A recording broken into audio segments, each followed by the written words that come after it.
Good afternoon and welcome and Merry Christmas. Hang on, let's just see if this laptop is showing me anything. I think it is. Sorry if I'm a bit shaky. The chaos for shopping. What more should I say? Not a lot. Anyway, if you can see or hear me, I'd greatly appreciate a thumbs up, just so I know that I am going live. Even if you don't watch it now, I don't mind, but it would be good to know it's being recorded. Anyway, what are we going to do today? Today we're going to make a fun box. It's a startup box. There are two versions of this. Mine today is going to be the complete box set version. There is another version where it's a separate top and bottom. Mine's all in one. And it's really nowhere near as hard as you might think. So with that, I'm going to turn this camera around and let's see what we're going to play with. Because I've got a surprise. I'm going to share with you a sample from the upcoming celebration. It's called Bloom Impressions and it's a 12 by 12 paper and it is gorgeous. Look at this paper. They're 12 by 12, so they're huge. But I thought I couldn't decide. Thank you, Emma. I thought I'd get in the festive spirit with my Rudolph and Robins. Okay, so we have this one. Very pretty. This we're going to call paper number 1.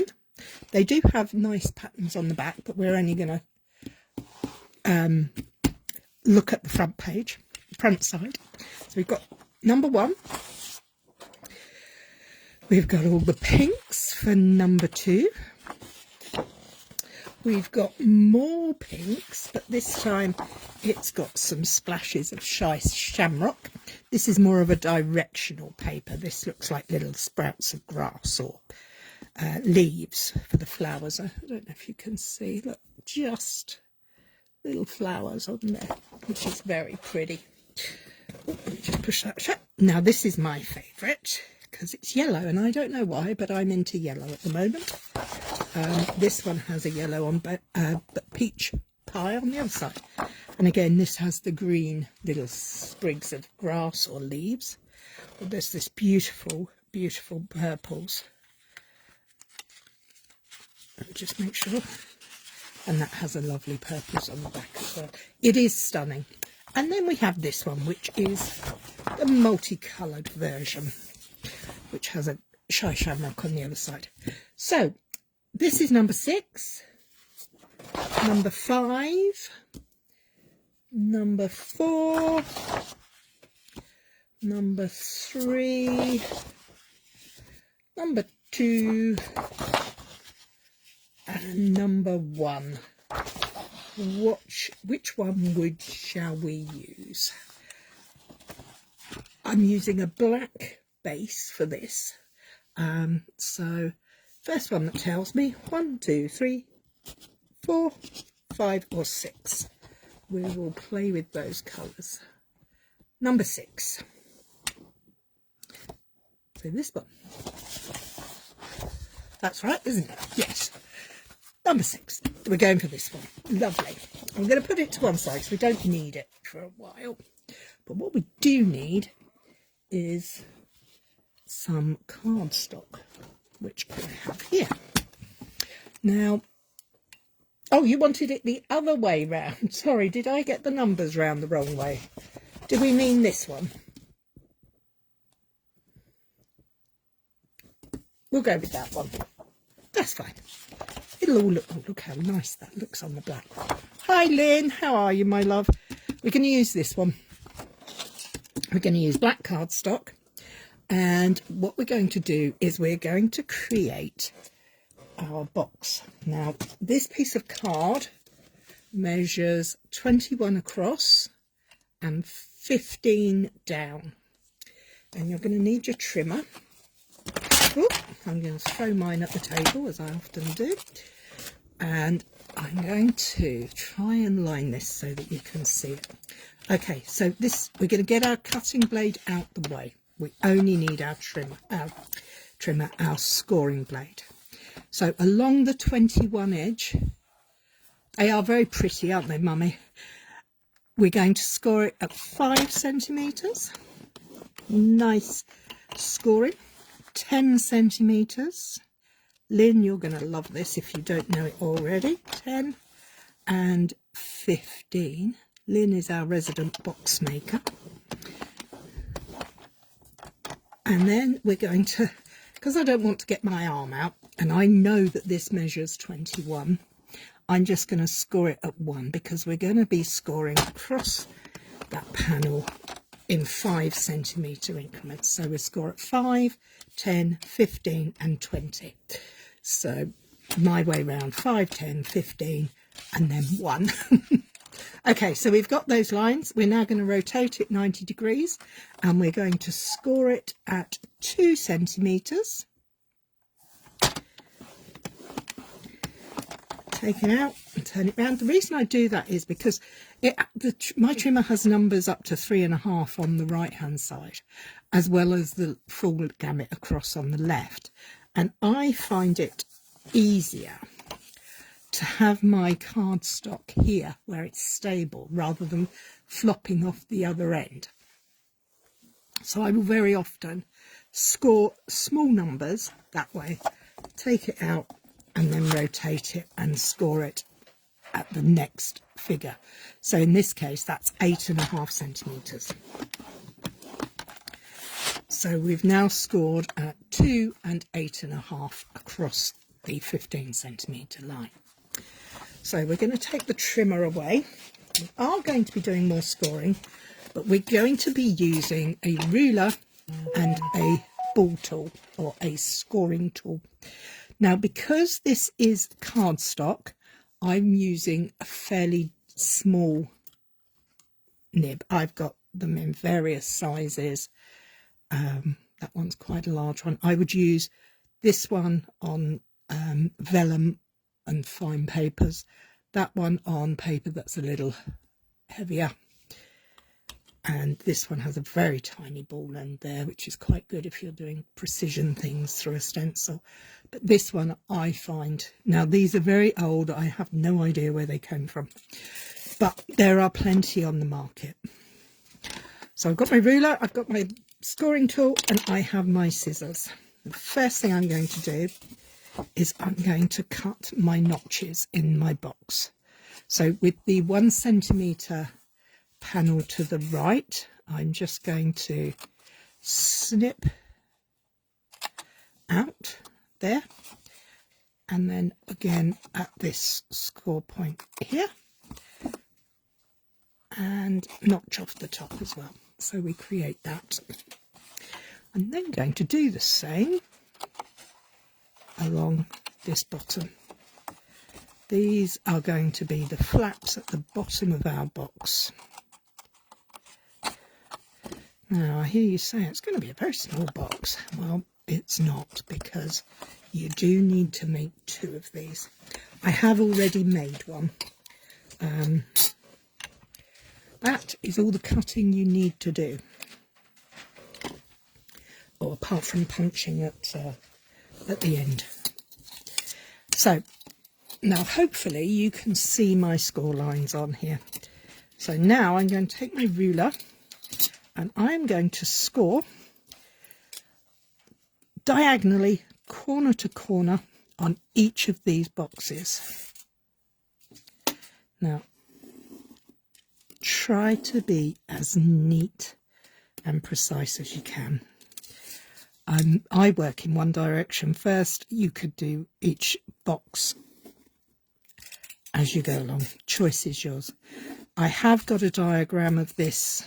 Well, it's not a diagram, it's a white version with blue pen mark lines on it, that I'm going to use for a blog post tomorrow, so you can see the measurements. It's not tricky. Apart from those original first score lines, everything else is not really scored by measuring, it's scored by point to point. Although we do have some more measuring coming up. Having said that, I'd forgotten about that bit needing measuring as well. We'll get there in a minute. Are you all ready for Christmas? All your shopping done, your groceries brought? I went to town today and finished mine off at the local supermarket. Okay, so we now have, as you can see, a tab at the bottom, 2 tabs there, and then 4 boxes, rectangles.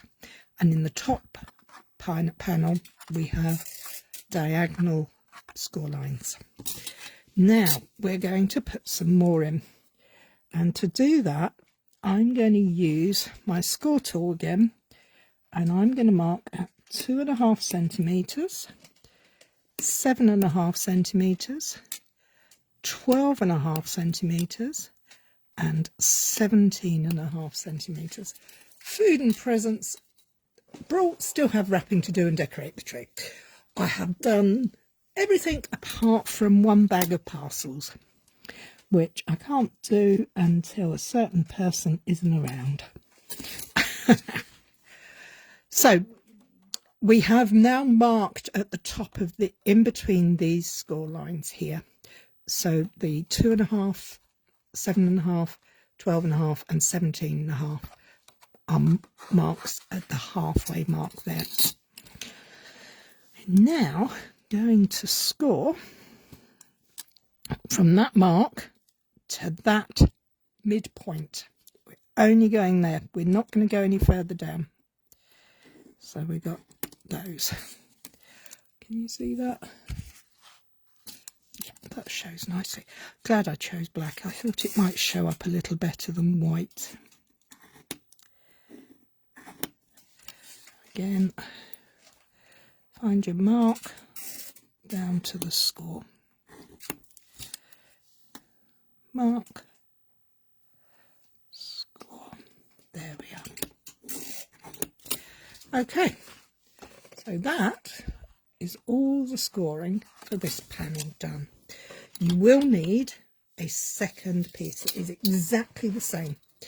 It is identical. I'm just going to have a quick mouthful.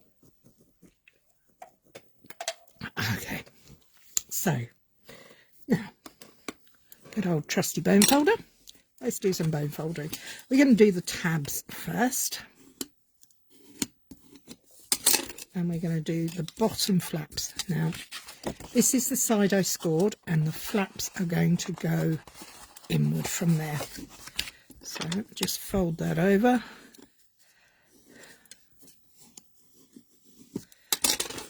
Okay, so there's our flaps. We're now going to do the long score lines. 1, 2, 3, and that's that done. When we've folded those all as mountain folds, we're now going to take this centre score line there, and we're going to valley fold it like that. And now the fun begins.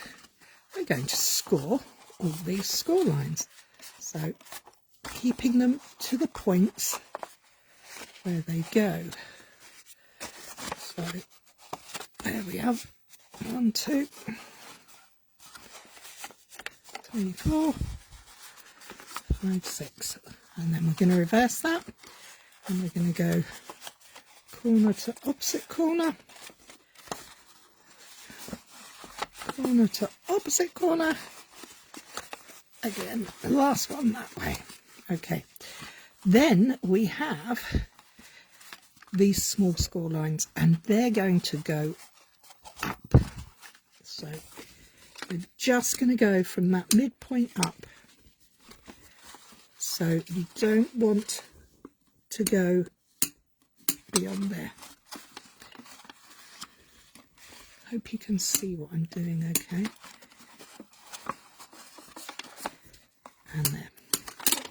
So we now have all our score lines reinforced.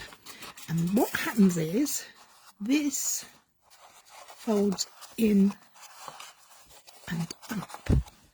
So as you put them together, you get this lovely shape. So you need 2 of those. And in true Blue Peter fashion, here's one I made earlier. So we are going to line these 2 up and stick them together. I'm going to use a little bit of wet glue because it gives me a bit of wiggle. As we know, I like a little bit of wiggle room on my gluing.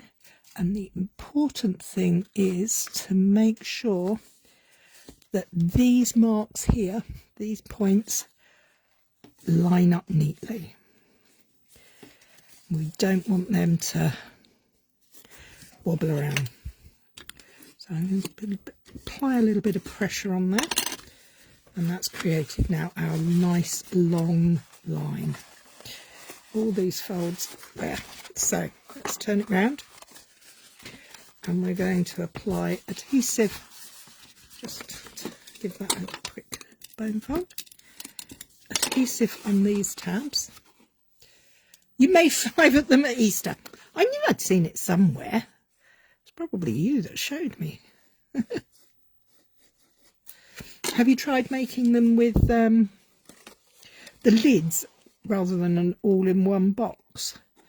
I've seen that done. That was very nice as well, but I quite liked the idea of doing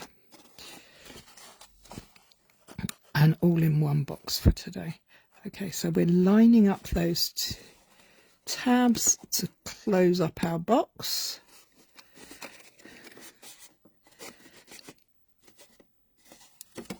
And there we have it. It doesn't look much like a box, does it? Well, what we need to do is we need to make sure our folds are all going the right way so that they create the star at the top of our box, like that. Isn't that pretty? I thought that was great. So I'm going to open that up again, and you're going to go, well, what am I going to put on the bottom? Well, if you have the decorative circles dies, you can, I would recommend, use one of those. And you just fiddle around until it fits. So what we're going to do, we're going to put some glue on the tabs, and we're going to put some glue on the outside edge of our circle, but not in the middle, and we're going to place them together, and we're going to make sure that we get our circle, our pointies. It's an octagon, I think, isn't it? For 8 sides, an octagon. It should just fit quite neatly there. If you don't have the large circles like these, just draw around something that is slightly smaller. I'm going to turn that over. I'm going to open up my box, and I'm going to put my bone folder in there to stamp that in so that that's now sealed. And what I'm going to do is, I've got a second circle, and I'm going to apply glue all over this one, and I'm going to pop it on the inside.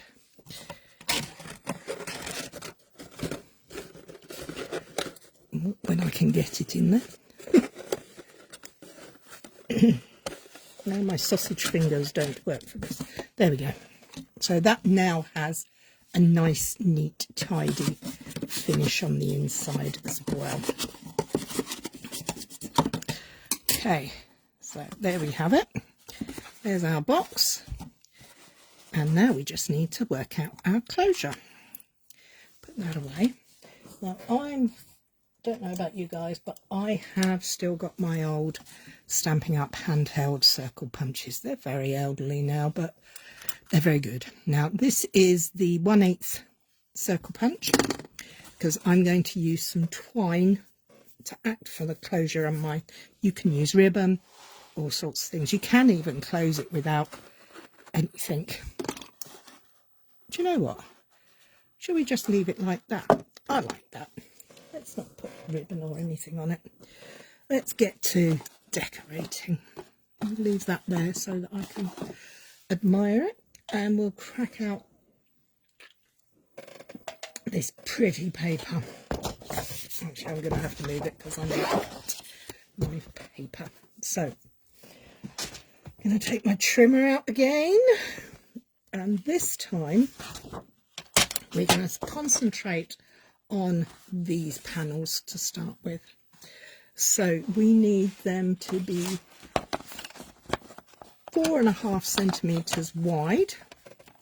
So I'm going to cut my pattern paper at 4.5 centimetres because the pattern is going in that direction. So I'm going to go 4.5 that way. I'm probably going to need 2 strips, so I'm going to do a second one. I might even need a third. Making sure it's all lined up neatly so we get some nice straight lines. Place that to one side, and now we're going to go this way so that the direction is going up, and we're going to cut at 6 centimetres.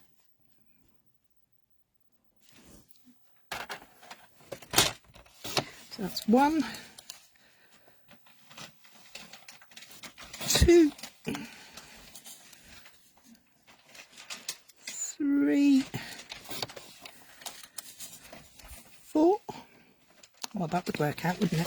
4 times 6 is 24. So, and then we're going to go for this one as well. So 6, 6. So 2, 4, 6. 6, 7, and the last but not least, number 8 at 6 centimetres. And we still have these little pieces left over. Now, these are directional, as in the green leaves go up, but they don't have to go next to each other. Some papers do. So in which case I'd take a little more care when cutting to lay them out so they're in the right order. So I'm not going to worry about that today. So we've got 8 of those. We now need 8 pieces that measure 3 by 4.5. Now that should be 4.5. So I'm going to turn it that way, and I'm going to cut it at 3 on that side. So I have 1, and I'm going to cut it here again at 3, and I have 2, and a little tiny scrap which we can get rid of. So we're going to go for 3,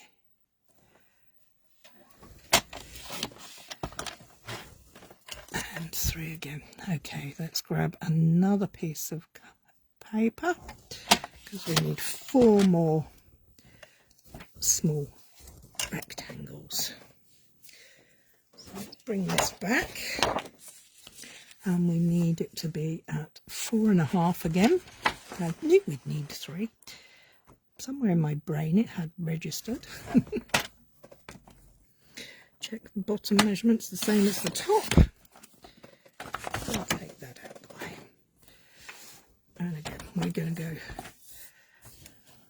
3. This is what I was saying about rather than having it flop over the edge. If I were to cut it this way, I'd have all these bits over here. This, I have a nice sturdy firm base to work from, and I have plenty of space to hold. So we've got 1,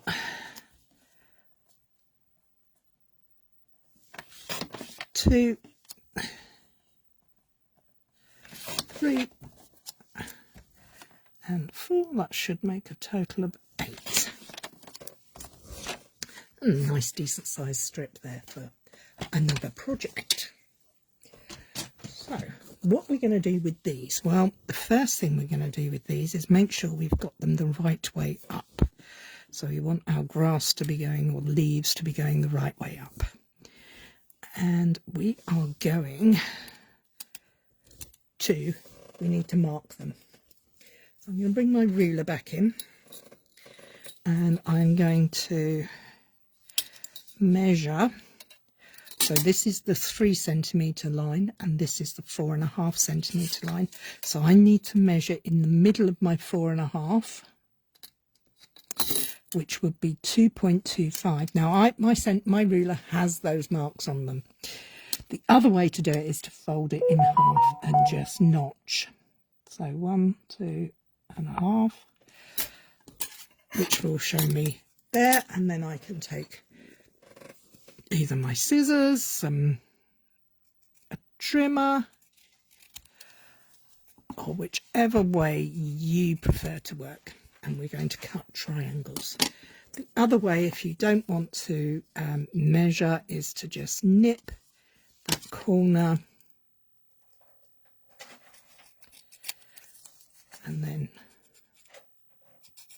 trim like that. I prefer to measure, so I'm going to just be boring for a minute and measure these and mark them. I don't have a small ruler with the smaller measurements, so we're going to go for 12, 1, 2, and in between. We could even measure against what we've already got. 1, 2, and a smidge. I think I'll cut these as I go, otherwise I'll lose sight of where my point is. And that one. I must say, using long bladed scissors for these really does help me get a straighter line. I can't say it's perfectly straight because I'm not very good at drawing straight lines. Can't draw a circle, can't draw a straight line. I'm not much good at drawing.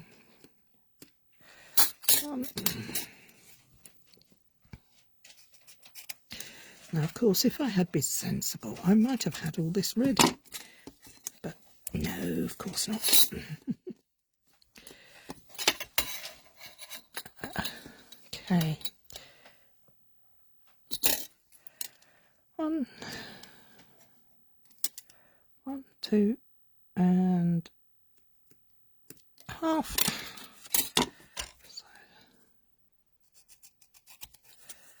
hopefully I've got these all right. If not, I've made a boo-boo, but we'll make it work. 1, 2 and half.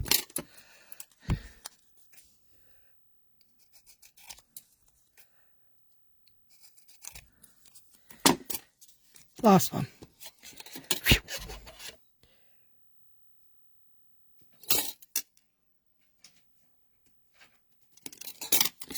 Last one. And from now on, it is a simple case of attaching them to your box. Now, I'm going to just rub out my pencil marks. Although it does help you keep them in the right way. So I'm going to make sure my triangles, I don't know which type of triangle this is there. I'm not good at maths and geometry and the such like. So I'm sure there is a proper, I know there are some names for triangles like isosceles and right angle and all of those, but I don't know what this one is. Maybe someone online will know. Cleverer than I. Right, let's clear this up. Now, these little triangles you have left over, I was thinking, what a waste. Well, actually, it's not. You could do some really fun, crazy paving type mosaic-y projects with these, couldn't you? They would be fun to, and then have them all evenly dispersed, and then put them onto some self-adhesive sheet, double-sided sheet, and then put some embossing powder in between them to give them gold or silver or black lines. That might be fun. create a panel like that. Waste not, want not, as they say. So I'm not even supposed to be doing that. I'm just playing now. Okay, so let's start with the sides of the box. So we're going to take our little rectangles and we're going to check out the direction and we're going to place that in there, and it should have a nice, neat, narrow border all the way around. Now, if you're doing a directional paper, I would suggest you lay them out in, sorry, not just directional, but one that follows through quite obviously. This one really doesn't matter. I mean, I could have spent the time to piece them side by side, but we'll be here till Christmas, which, oh yeah, that's not too far away.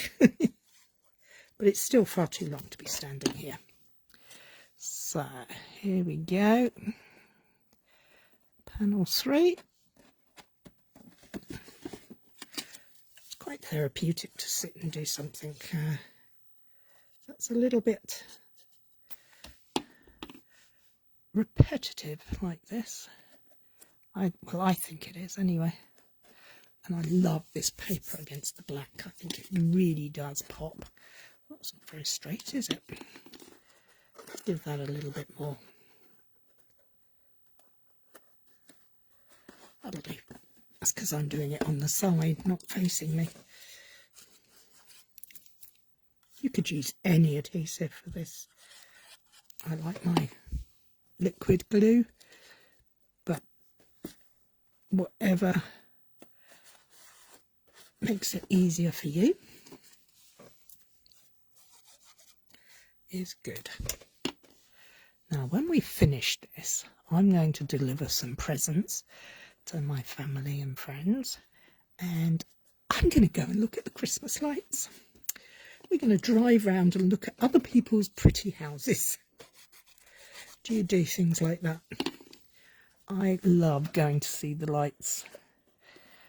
They just amaze me. Some people have so beautiful, such beautiful lights, and it's absolutely gorgeous.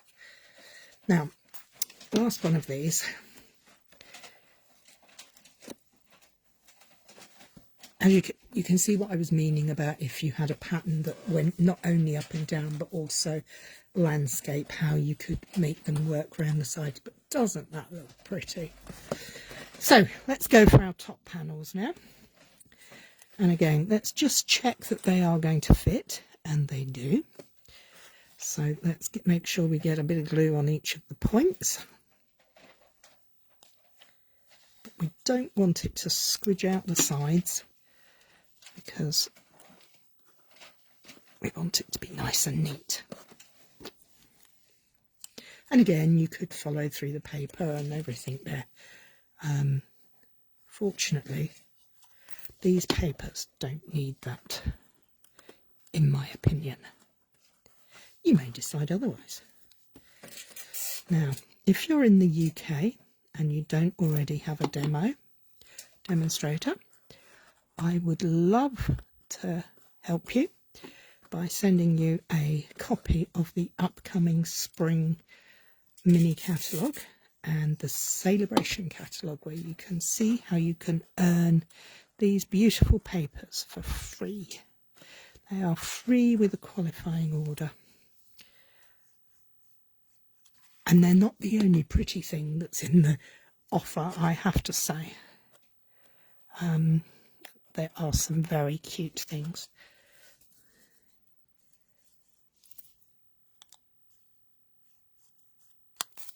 Okay, so that wasn't too hard, was it?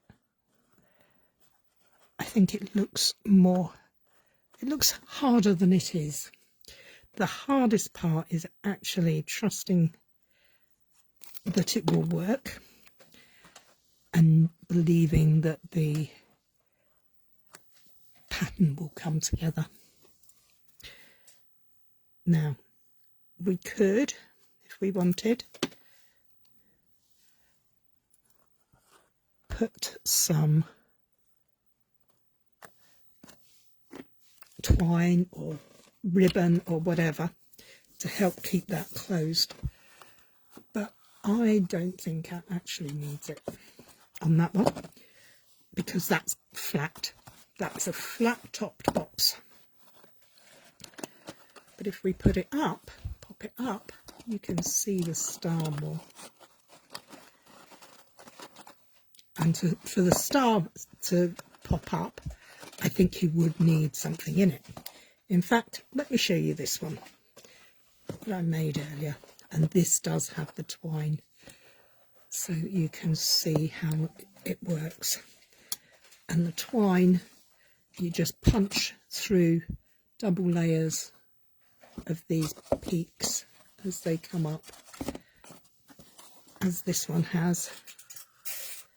And you thread it through, and then you tie your bow, or however you like to finish it off. So you can have it pointing up, or you can have it pointing down. Either way, I think they both look really attractive. They're both, it is gorgeous on the black, isn't it? I think it kind of reminds me of like a Monet or something like that. I think the bright colours attract me. This is quite sturdy because you've got 2 layers at the bottom. It's quite large. In fact, what are we talking here? We are talking 12 centimetres or 4 3/4 inches across. Let's just check it's that way as well. Yeah, 4 3/4 inches or 12 centimetres across. And you would get a heck of a lot of goodies in there. It would work beautifully if you made handmade biscuits and things. It would be lovely to put a scarf or whatever. Beautiful. I think it's a nice gift box that has a little touch of wow. So there you have it. That's my fun star box. You can get loads of chocolate or Easter eggs in. I bet you can. I should imagine you can get an awful lot in there. Mine's... yeah. So, which way do you prefer? Up or in?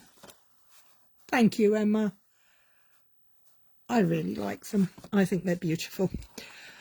And that is that for this week. Now, as I was saying, if you were interested in having a catalogue, mini catalogue, I can show you the front cover. It's this one. Little sneak peeks of items that are on there. The soft colours. And the Celebration catalogue, which is valid from the 7th of January to the 28th of February. The mini catalogue runs from January to April 2025. If you'd like one, you haven't got a demo and you'd like one, send me a message and I'll pop one in the post to you soon. Anyway, that's all from me this side of Christmas. I'll see you all here next week for the last live of the year. Oh, wow, that year's gone fast. Have a play, enjoy them. I think they would, you know, if you've got little boys even, you could make this, put dinosaurs on it. I think they'd put stars if you did it. Oh, there's so many ideas popping through my head. But don't forget, save your little scraps, because you never know, you might find a use for them. So, catalogues I've spoken about. Having a wonderful Christmas, and thank you all very much for joining me. And I hope to see you next Monday, the 30th, for the last of the year. Take care. Bye-bye.